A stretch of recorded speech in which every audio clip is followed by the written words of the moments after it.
budaya, media, dan pendidikan. Berapa banyak judul yang diterbitkan setiap tahun? Jawaban atas pertanyaan ini berbeda-beda di setiap negara. Maka untuk menjawab pertanyaan tersebut, UNESCO menerbitkan sebuah tabel setiap tahunnya. 10 negara teratas dalam bidang ini semuanya adalah negara-negara sains yang dikdaya.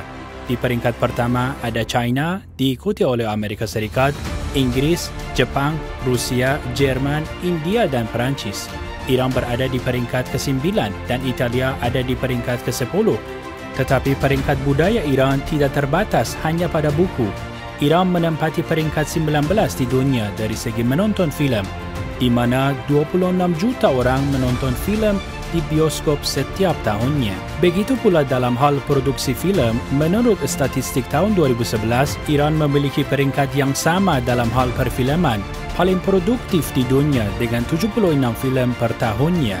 Dari segi jumlah perusahaan distribusi filem yang merupakan indikator penting dalam distribusi filem, menurut statistika tahun 2011, Iran menempati peringkat 10 di dunia setelah Amerika Serikat, Inggris dan Jerman. Iran memiliki 94 perusahaan, lebih tinggi daripada Argentina dan Swiss. Dari segi jumlah penghargaan internasional, perfilman Iran telah memenangkan hampir semua penghargaan internasional setelah Republik Islam Iran. Dan dari segi penerimaan audiensi terhadap 10 filem paling populer dalam sejarah perfilman Iran, 9 filem merupakan filem periode pasca Revolusi Islam Iran. Pertumbuhan pers merupakan salah satu langkah terpenting dari Republik Islam Iran. Di tahun 1979, hanya ada 4 surat kabar yang diterbitkan di dalam negeri. Di tahun 2018, jumlah surat kabar di Iran mencapai 56 surat kabar. Di tahun 2012, jumlah publikasi berbagai media cetak adalah 2.635. 101 diantaranya terbitan harian, 206 terbitan mingguan, dan 147 terbitan 2 mingguan. Di bidang pendidikan di tahun 1979, saat Republik Islam Iran dibentuk, hanya 310.000 penduduk memiliki edukasi akademis dan ada 170.000 siswa di universitas.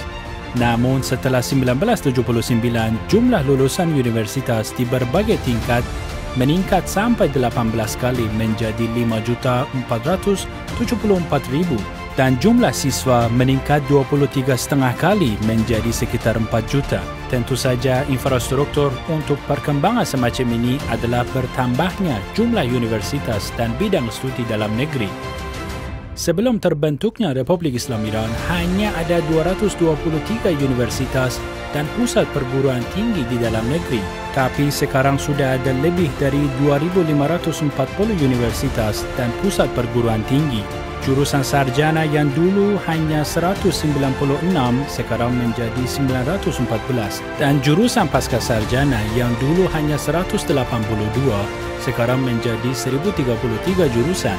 Dari 28 jurusan dalam bidang dokter spesialis sekarang menjadi 793.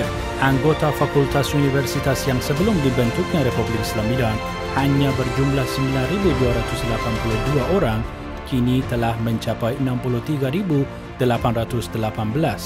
Pertumbuhan ini tidak bersifat kuantitatif karena akumulasi pertumbuhan kuantitatif ini telah menghasilkan pertumbuhan kualitatif. Di tahun 2003, Iran menempati peringkat ke-19 di dunia dari segi pertumbuhan produksi sains. Pencapaian penghargaan sains ini yang juga meningkatkan kualitas siswa di universitas merupakan hasil dari pembangunan infrastruktur pendidikan di periode pasca pendirian Republik Islam Iran. Pada akhirnya, perlu diperhatikan bahwa salah satu perubahan dalam Universitas Iran setelah berdirinya Republik Islam Iran adalah semakin banyaknya kaum perempuan. Sebelumnya, hanya 23% dari populasi mahasiswa berjenis kelamin perempuan.